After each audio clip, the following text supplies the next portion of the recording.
So if you look back at 1994, it actually took just, well, a single highly coordinated radio broadcast to spark a genocide. Yeah, it's horrifying. It is. Yeah. But if you look at the logistics of violence in that instance, and honestly in almost every modern conflict, they are absolutely flawless. Oh, completely. Right. There are these incredibly tight supply chains for weapons, there's communication protocols for militias, and just a deeply engineered strategy to maximize destruction. Yeah. So why is it that decades later, our logistics for peace still heavily rely on, grassroots bake sales or underfunded activists operating out of church basements? It basically just crossed fingers. Right. It's an incredible disparity. Exactly.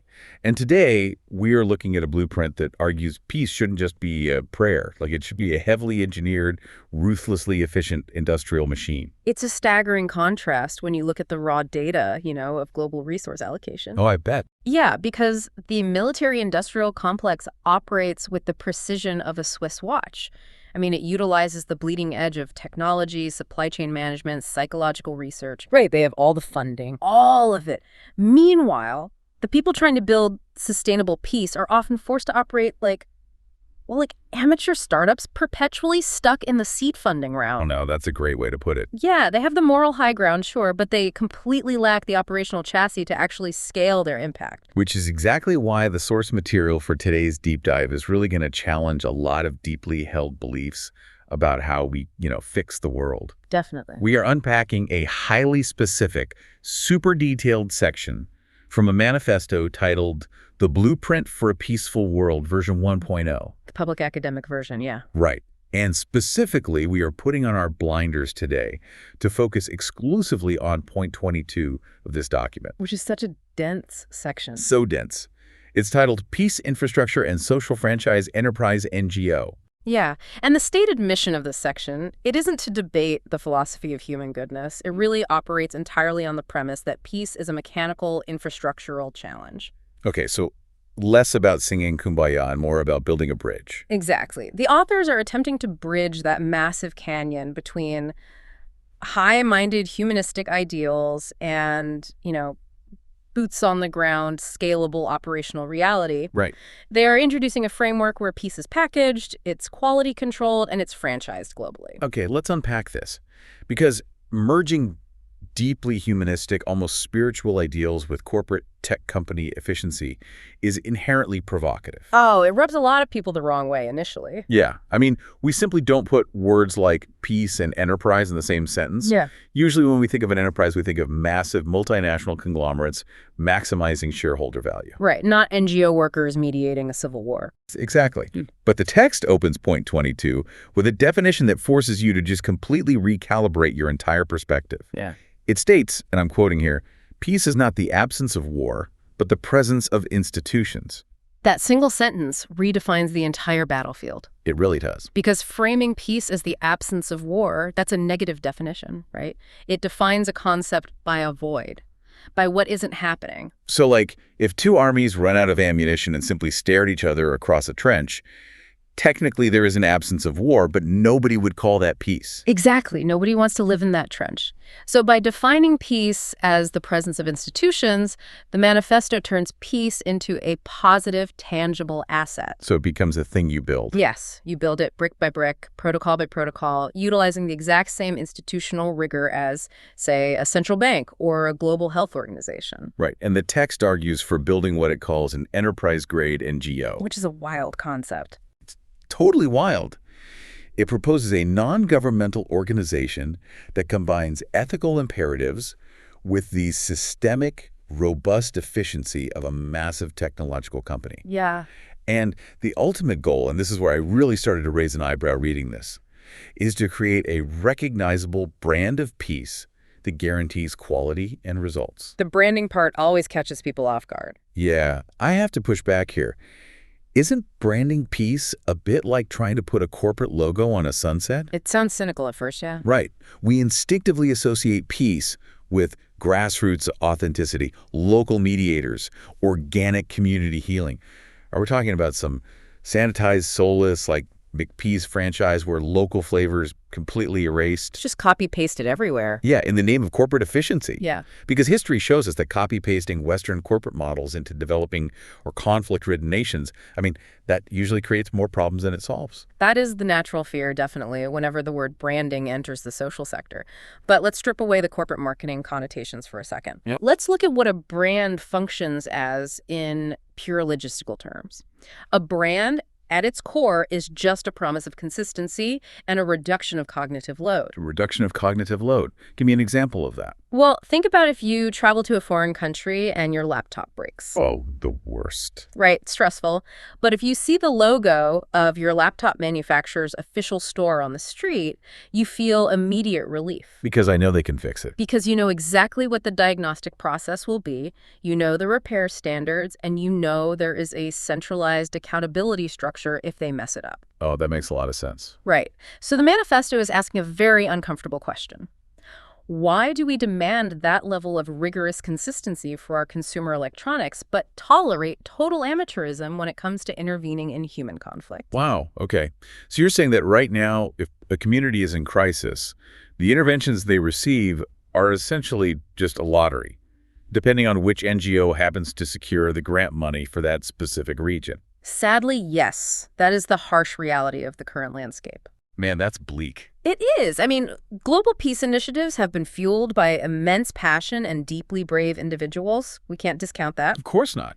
But they historically suffer from a severe lack of operational scaling and quality control. So one NGO might use cutting-edge, trauma-informed mediation. Which is great. But then another one right next door might use outdated, culturally tone-deaf lectures, and the local population has no way to vet them. They just have to take whatever help shows up. Exactly. So a brand of peace, in the context of an enterprise NGO, is a signal to a vulnerable community. It says, the people wearing this insignia are not winging it. Right, they have a playbook. A rigorously tested, globally peer-reviewed framework. You can expect a specific standard of safety, ethical conduct, and effectiveness. I see. So it's less about putting up billboards and more about establishing a universal gold standard for operational capacity. Precisely.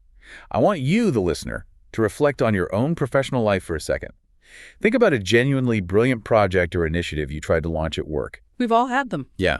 How often did that brilliant idea fail, not because the idea was bad, but simply because the underlying infrastructure was too weak? Happens all the time. Right. Maybe the budget tracking was chaotic, or the communication channels between departments were non-existent, or the onboarding manual for new hires was a total mess. Yeah, the logistics just crumble. Good ideas die without good logistics every single day in the corporate world. And the authors of this text are taking that exact observation and applying it to human survival. Yeah, they are stating that peace movements fail because they lack supply chains, R&D departments, and global operational standards. Which brings us to the logistical engine of this entire proposal. Because if you want to achieve global scale, building a massive centralized headquarters in Geneva or New York and dictating terms to the rest of the world, that's just a recipe for bureaucratic disaster. It is too slow, too expensive, and deeply susceptible to cultural blindness. Right. So to solve this, the document introduces the mechanism of the social franchise. And this is where they answer your McPeace concern from earlier. Okay, yeah, because instead of micromanaging global efforts from a central hub, the organization provides local leaders with a comprehensive methodological toolkit. That's the key phrase. Right. And they use this toolkit to create autonomous centers of peace.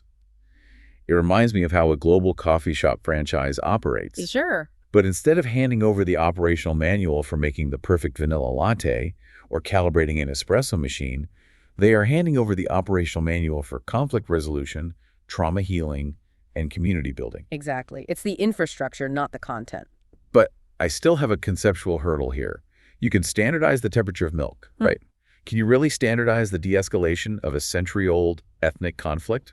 Human dynamics are just infinitely more complex than roasted beans. Well, they are infinitely more complex, which is precisely why the traditional centralized model fails. Fair point. A director sitting in a glass office in Europe cannot possibly understand the historical grievances, the religious sensitivities, or the micropower dynamics of a rural town in another hemisphere. But no way. So the social franchise model flips the script on that old neo-colonial charity work. The central hub doesn't provide the answers. It provides the methodological framework to find the answers. Okay, give me a concrete picture of how that dynamic actually works on the ground. Sure. Let's imagine a local community leader in a region experiencing severe sectarian violence. Okay. Now, this leader has the absolute trust of their community. They understand the language, the nuances of the conflict, exactly who the key influencers are. You know the players. Right. What this leader lacks is access to international funding, the latest psychological research on intergenerational trauma, and a proven step-by-step framework for safely bringing opposing militia leaders into the same room without it devolving into a shootout. Yeah, that's a highly technical skill. Yeah. So they become a franchisee. Yes. They apply for the social franchise, and the enterprise NGO provides them with the brand backing, which immediately grants them international legitimacy and access to those global funding networks. Oh, which is huge. Huge. But more importantly, it provides them with the operating system. The toolkit. Exactly. The central hub hands them the safety protocols, the communication strategies, the legal frameworks for drafting local treaties, the data tracking software. So the local leader gets the chassis and the engine of a high-performance vehicle. Yes. But they're the ones who paint the car, and they're the ones driving it according to the local terrain.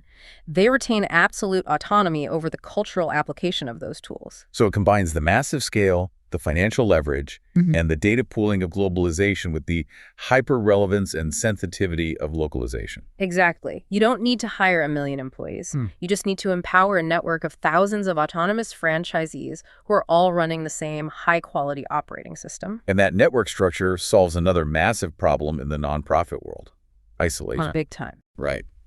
If our hypothetical local leader encounters a completely novel problem, say, a new form of digital propaganda is radicalizing youth in their town, they aren't fighting it alone in a vacuum. Not anymore. They instantly tap into the franchise network. They can query leaders in completely different continents who face similar digital threats, pull their successful strategies, and deploy them locally. Yeah, it's crowdsourced survival. But here's where I have to play devil's advocate again. Yeah. That entire system sounds beautiful in theory, but it relies on one massive precarious assumption. Which is? It assumes that the toolkit the central hub is handing out actually works. Yeah. Because if you are distributing manuals for solving deep-rooted societal conflicts, and you're giving local leaders the confidence to step into dangerous situations based on your protocols, those protocols better be flawless. Absolutely. If the central hub pushes out a flawed mediation strategy, you aren't just losing money like a bad corporate product launch. Like, people could actually die. Yeah, the stakes couldn't be higher. So how does the enterprise NGO guarantee the efficacy of its methods? That is the existential question for this entire blueprint, really, and it leads directly into the text's intense focus on engineering and research. Right. The Manifesto does not rely on academic theorizing or philosophical debate to generate its tools. Point 22 explicitly states that this movement operates on social R&D research and development and rigorous quality management. Yeah, the terminology in this section is incredibly dense. It drops terms like theory of change or TOC, a culture of continuous improvement known as Kaizen, and Deming cycle of quality management, specifically PDCA, Plan-Do, Check Act. It's a lot of acronyms. So many. I read that paragraph and felt like I'd accidentally picked up a syllabus for a master's degree in supply chain management and industrial engineering. Well, the use of industrial engineering terminology is entirely intentional. The authors are attempting to force a cognitive shift here. Well, for centuries, peace building has been treated as an art form, something reliant on the innate talent, charisma, and intuition of exceptional individuals, like a Nelson Mandela or a Gandhi. Right. But you cannot scale an art form reliably. You can't just manufacture another Gandhi. Unfortunately. Right. You can, however, scale an engineering process. So let's break down these frameworks, starting with Kaizen. Okay, let's look at Kaizen. I know it's a Japanese business philosophy, famously utilized by Toyota to revolutionize modern manufacturing. But how does building a Corolla translate to building a peaceful society? Well, Kaizen roughly translates to continuous improvement. The core philosophy is that you do not wait for massive, sweeping, dramatic overhauls to improve a system. Okay. Instead, every single worker on the assembly line, every single day, looks for tiny, microscopic ways to make their specific task more efficient. Give me an example. Maybe a worker realizes that moving a bin of bolts 3 inches to the left saves them half a second of reaching. It seems meaningless, right? Yeah, half a second is nothing. But compounded over thousands of workers and millions of repetitions, it creates a flawlessly optimized, highly efficient system. So instead of viewing a peace treaty as this static holy document that is signed once at a fancy summit and then slowly decays over the next decade, peace is treated as a daily, ongoing optimization process. Exactly. A social franchise utilizing Kaizen trains its local mediators to constantly look for micro-improvements in their community interactions. Like what? Did changing the seating arrangement in a town hall meeting from rows to a circle reduce aggressive interruptions by 5%? Oh, I see. Did moving the time of a community dialogue from the evening, when people are tired, to the morning result in calmer negotiations? They log these tiny adjustments, and they pair this mindset with Deming's PDCA cycle. Right, Deming's cycle. Plan, do, check, act. I know that this is the bedrock of quality control in software development and manufacturing, but walk me through how an enterprise NGO actually applies this to human conflict. It's essentially the scientific method applied to social dynamics. You plan an intervention, let's say a new youth sports program designed to integrate two rival neighborhoods. Okay, so that's the plan. Then you do it. You execute the plan and launch the program. And here is where most traditional NGOs stop. Wait, really? Yeah. They launch the program, take some photos for their donors, write a nice newsletter, and declare victory. Oh, wow. Yeah. But the enterprise NGO moves to the most critical step. Check. They gather rigorous data. Did crime rates actually decrease in those neighborhoods? Did cross-neighborhood friendships increase according to the metrics? And what if it didn't work? Right. If the data shows the program has zero impact on the actual tension, then they act on that data. They don't just keep running the sports program because it looks good in a brochure. Exactly. They adjust the hypothesis, tweak the program, and start the plan-do-check-act cycle all over again. Precisely. They might dive into the data and discover that the sports program failed because parents from rival neighborhoods were forced to sit together in cramped bleachers, which actually increased adult friction. So the kids were fine, but the parents were fighting. Right. So the next cycle addresses the parent seating architecture. You know, here's where it gets really interesting for me and why this framework feels so revolutionary. Applying industrial R&D to the social sciences completely changes the emotional landscape of activism. Oh, completely. Because usually, if a peace activist pours their heart and soul into bringing two opposing groups together and the dialogue breaks down into a screaming match, it's viewed as this tragic, heartbreaking failure. It's devastating, right? It causes massive burnout, cynical despair, emotional exhaustion. Yeah. Good people just give up because human nature seems hopelessly broken. But an aerospace engineer doesn't cry or lose faith in physics when a prototype airplane crashes in a wind tunnel. Yes, exactly. The engineer just looks at the wreckage, checks the sensors, and says, fascinating.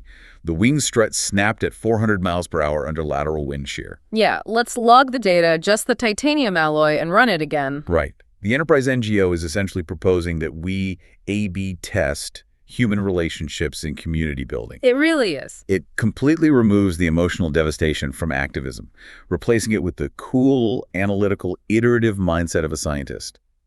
If a conflict resolution technique fails, you don't lose hope in humanity. You just calmly note that the hypothesis was incorrect, update the franchise toolkit, and try again. It is a profound psychological shift for the people doing the work. By stating that peace isn't magic but a measurable, iterative process, they are democratizing the ability to create it. That's a great point. You don't have to be a saint, a martyr, or a charismatic visionary to build peace anymore.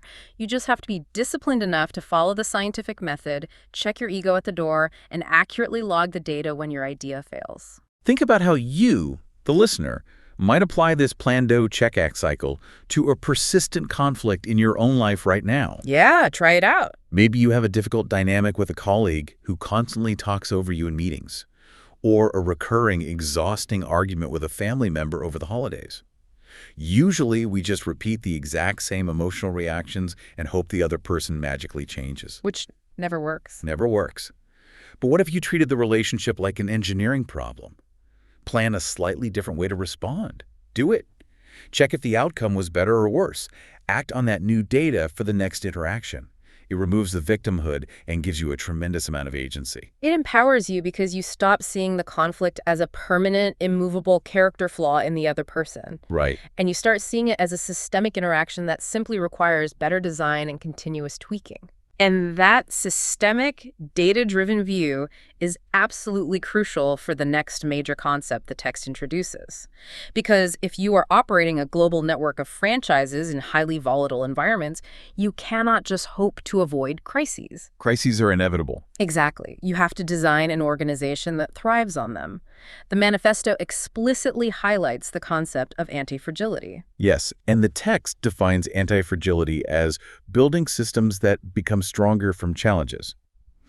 Now, I have to stop here and ask for a deep dive into the mechanics of this, because it sounds almost paradoxical to me. It does at first. Right, because when we talk about surviving tough times, whether as individuals, companies, or nations, we usually talk about resilience. Resilience means you take a massive hit, you absorb the shock, you survive, and eventually you bounce back to where you were before the hit. You endure. Oh, right, bouncing back. But the text doesn't say the NGO should be resilient. It says it must become stronger.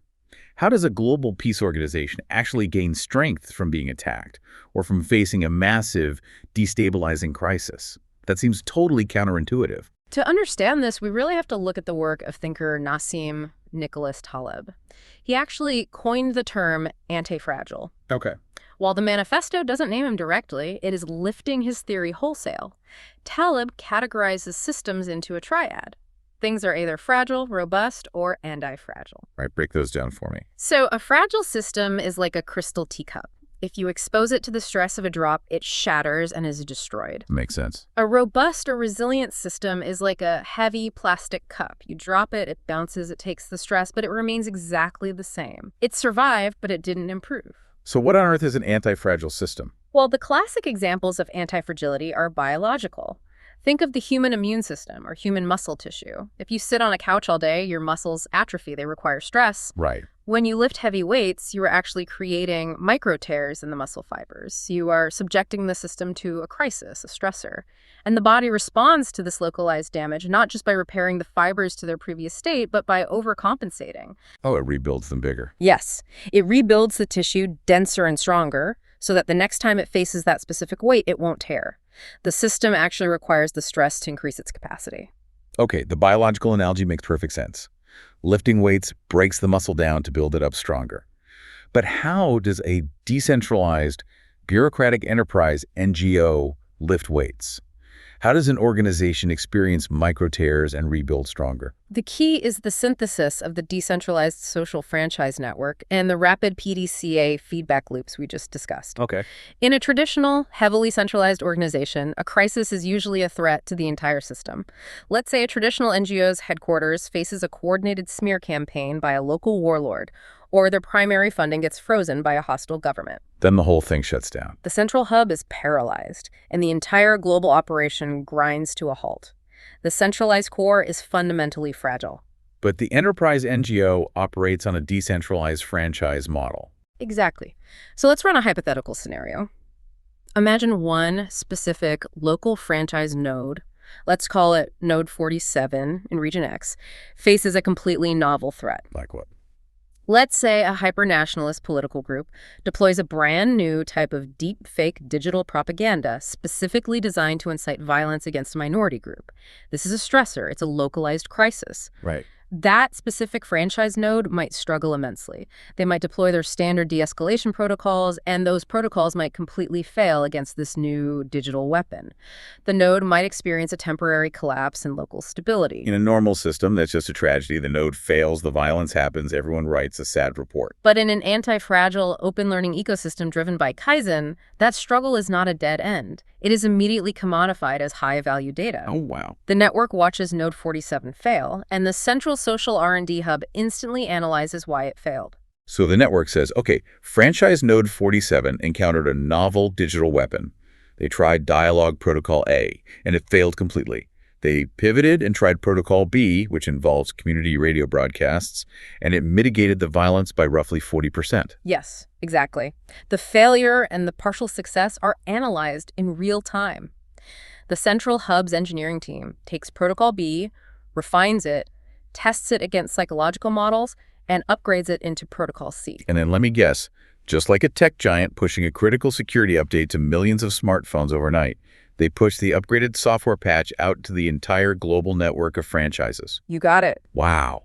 Okay, the implications of that are staggering. Aren't they? Because by the time that same hyper-nationalist group tries to deploy that deepfake propaganda technique in a neighboring city 2 weeks later, the franchise node in that city already has the updated toolkit specifically designed to dismantle it. The crisis at Node 47 didn't weaken the global organization.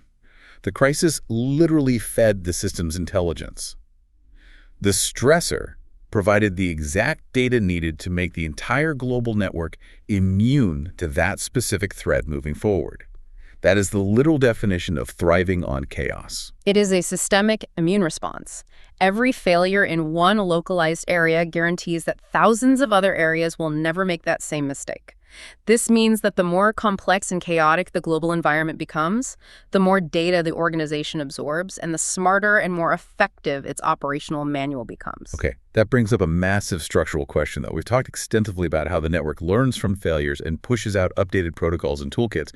But how are these interventions designed in the first place? What do you mean? Well, if you were an enterprise NGO with a stated mission to engineer peace, and you are constantly tweaking the social dynamics of local communities, you are essentially engaging in mass behavioral modification. Yes. So how do you ensure that the tools you are pushing out to the network are genuinely guiding people toward organic peace, and not just slipping into a form of dystopian, authoritarian social control?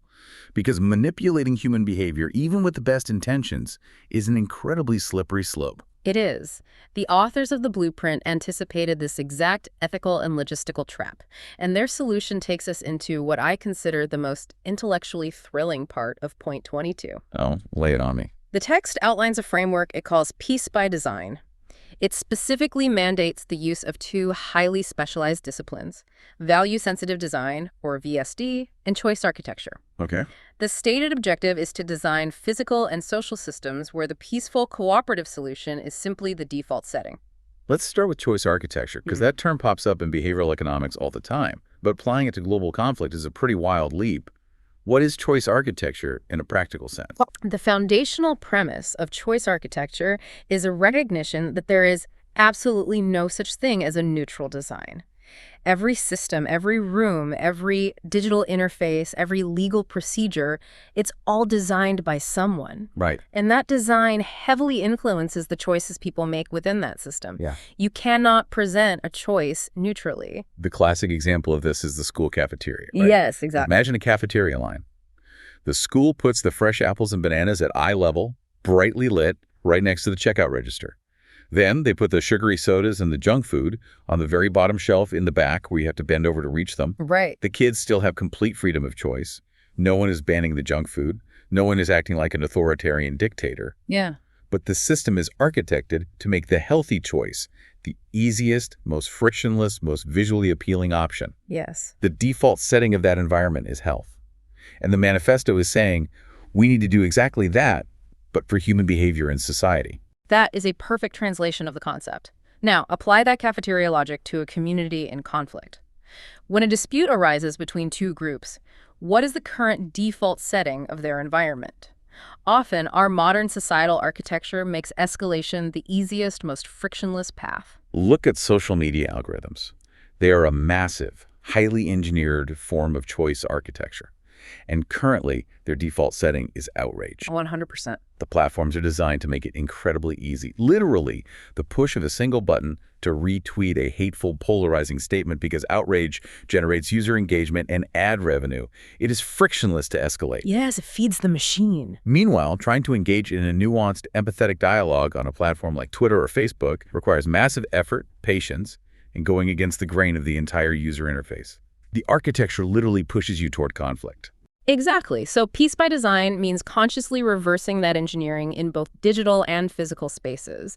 It means structuring community forums, legal procedures, public spaces, and communication platforms so that the path of least resistance leads directly to de-escalation, mutual understanding, and compromise. So give me an example of how value-sensitive design plays into this. Because VSD sounds like a lofty philosophical term, but how does it actually change the way a system is built?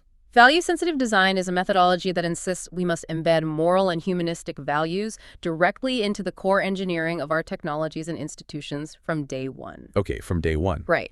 In traditional software or institutional development, you build the platform to be as efficient as possible, and then, as an afterthought, you hire an ethics committee to figure out how to mitigate the damage. Yeah, oops, we broke democracy, let's hire a consultant. Exactly. VSD reverses this. You don't build a community forum and then ask how to make it peaceful. You start with the foundational value of human dignity, and you write every line of code or draft every clause of a community charter to serve that specific value. Okay, so if an enterprise NGO is designing a new conflict reporting app for a volatile region, they don't just build a standard messaging board. No. They might architect the app so that before a user can submit a grievance about a rival group, the interface forces a 5-minute cooldown period. Or maybe it requires them to run the text through an AI that suggests less inflammatory language. That's a great example. They still have the choice to submit the grievance, but the architecture inherently slows down reactive emotional escalation. Precisely. And this philosophy of finding the most efficient structural path to peace brings us to a phrase in the text that I find absolutely brilliant: social acupuncture. Oh, social acupuncture. Yeah, the Manifesto defines this as the practice of finding specific, highly targeted points in a social system where a tiny, precise intervention yields a massive systemic effect. I love that metaphor. But to really understand it, we have to look at society not as a machine, but as a complex, nonlinear system. Because in a standard linear machine, cause and effect are proportional, right? Right. If you hit a nail with a hammer twice as hard, it goes in twice as fast. But in a complex system like an ecosystem, the global economy or human society cause and effect are rarely proportional. Exactly. In a complex system, you can push a massive boulder with all your might for years, and it won't budge an inch. But if you take the time to map the terrain and find the exact right fulcrum point, you can move that massive boulder with the push of a single finger. So traditional NGOs often operate with a pushing the boulder mentality. Yes, all the time. They show up in a region and try to fight massive, exhausting, head-on battles against huge, abstract problems.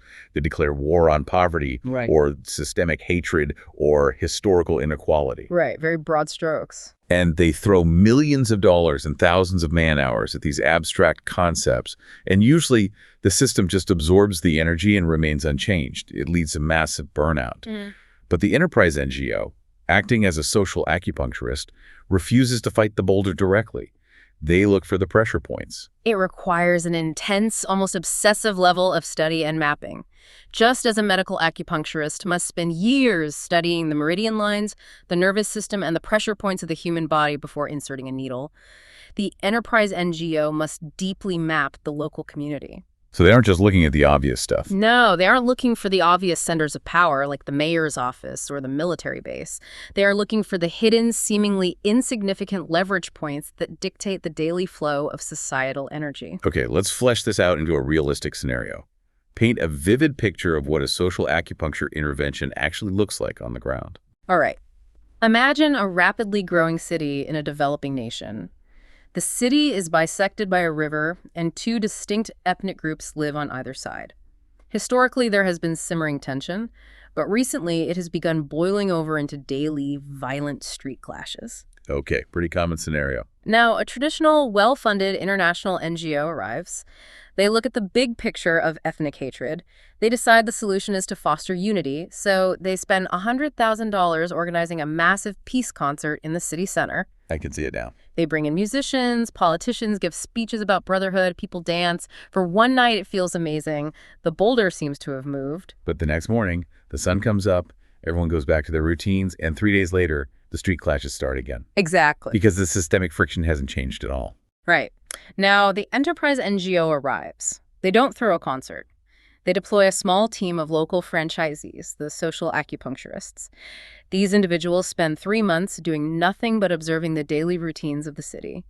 They map foot traffic, economic exchanges, and the exact times and locations where the violence flares up. They're mapping the meridian lines of the city. Exactly. And during this mapping, they discover a critical data point. They realize that 90% of the violent clashes don't happen randomly. They happen between 7:30 a.m. and 9:00 a.m. in the city's central open-air market. Okay, so they zoom in on the market. What do they find? They look at the market's physical and bureaucratic architecture. The market is situated in a valley that gets brutally hot by midday. The only shade is provided by a specific row of large banyan trees on the east side of the square. Uh-huh. Furthermore, they discovered that the city's licensing office issues daily permits for market stalls at exactly 6:30 a.m. on a first-come, first-served basis. Oh, I see where this is going. The architecture of the environment is creating the conflict. Precisely. Vendors from both ethnic groups are rushing the market at dawn, desperately competing to secure the stall locations under the shade of the banyan trees before the heat becomes unbearable. Carts are crashing into each other. People are exhausted, stressed, territorial. And so tempers flare. Exactly. Someone accidentally bumps a shoulder. An insult is thrown in a different dialect. The historical grievances ignite, and a riot breaks out. The violence isn't fundamentally about abstract ethnic hatred. It is about a structurally engineered competition for a scarce resource: shade. So what is the acupuncture needle here? How do they intervene? The intervention is almost entirely bureaucratic and physical. They don't try to change the hearts and minds of the vendors through dialogue. Right. They go to the city council and propose two tiny adjustments. First, they change the licensing procedure. Instead of a daily physical rush, stall locations are assigned via a rotating monthly lottery managed on a simple text message system. Yeah, that removes the morning race. Second, they secure a $500 micro grant to erect cheap, durable canvas awnings over the rest of the market square, equalizing the shade. That is absolutely brilliant. It costs almost nothing. But by changing a tiny procedural rule and adding a few pieces of canvas, they completely eliminate the structural friction. The daily race for survival is gone. The ambient stress drops. Vendors arrive, go to their assigned spots, and conduct their business in the shade. The clashes drop by 95%. That is the essence of social acupuncture. Maximum systemic effect from a highly targeted, microscopic intervention. It is elegant, it is incredibly cost-effective, and it actually solves the root mechanical cause of the suffering. Beautiful. But here's the critical pivot in the manifesto's logic. To execute this kind of highly analytical, agile, and decentralized design, the organization itself must be radically modern. You cannot perform rapid social acupuncture if your organization is bogged down in 3 layers of middle management, waiting for a CEO in another country to sign off on a $500 canvas awning. Which perfectly transitions us into the final structural components of point 22. Because if you are going to build this global machine, the internal operations of the enterprise NGO must reflect the world they are trying to build. Absolutely. You cannot construct a peaceful, highly adaptable, equitable world using a tyrannical, rigid corporate hierarchy. So the manifesto dictates that this movement must be built on the principles of evolutionary organizations. The text mentions incorporating self-management, deploying technologies of trust, and utilizing a very specific governance framework called Sociocracy 3.0 to ensure flexible, transparent interaction across the global network. Let's dive deep into Sociocracy 3.0, because the governance of a global movement is usually where things fall apart. Almost always. Right. Now, sociocracy is a departure from traditional top-down corporate hierarchies where a boss dictates everything and employees just follow orders. But it is also a departure from traditional democratic voting, where 51% of a group can outvote, suppress, and ignore the needs of the 49%. The core tenet of sociocracy is that decisions are made by consent, not consensus. Now, to a lot of people, consent and consensus sound like synonyms. What is the functional difference between the two when an NGO is trying to make a critical operational decision? The distinction between consensus and consent is basically the difference between a movement that scales rapidly and a movement that paralyzes itself in endless meetings. Okay, let's look at consensus first. Consensus requires that every single person in the decision-making circle agrees that the proposed action is the absolute best possible idea. Everyone has to be enthusiastic about it. I can already see the problem. Getting 10 people to agree on the best idea is impossible. Completely impossible. It leads to endless debate, massive ego clashes, and usually the decision is watered down to the lowest common denominator just to appease everyone. It kills momentum. Exactly. Now contrast that with consent. In a consent-based model, you aren't asking if everyone loves the idea. You were simply asking, does anyone have a paramount objection? A paramount objection. Yes. A paramount objection isn't just saying, I prefer a different way. It means saying, I believe this proposal will actively harm the organization or prevent us from achieving our goal. If no one has a paramount objection, the proposal passes. The guiding mantra is Is it safe enough to try and good enough for now? Let's ground this in a relatable example. Suppose a group of 10 friends is trying to pick a restaurant for dinner. Oh, classic nightmare. Right. If they use consensus, every single person has to agree that the chosen restaurant is the absolute perfect spot for the evening. One person wants Italian, 2 want Thai, someone is on a keto diet. They will stand on the sidewalk arguing for 2 hours and eventually go home hungry. But if they use consent, one person proposes, let's go to the sushi place down the street. Is it safe enough to try and good enough for now? Does anyone have a paramount objection? And the only valid paramount objection is someone saying, I am deathly allergic to shellfish. Going there will cause me physical harm. Exactly. If no one is allergic and no one is flat broke and can't afford it, the group goes to the sushi restaurant.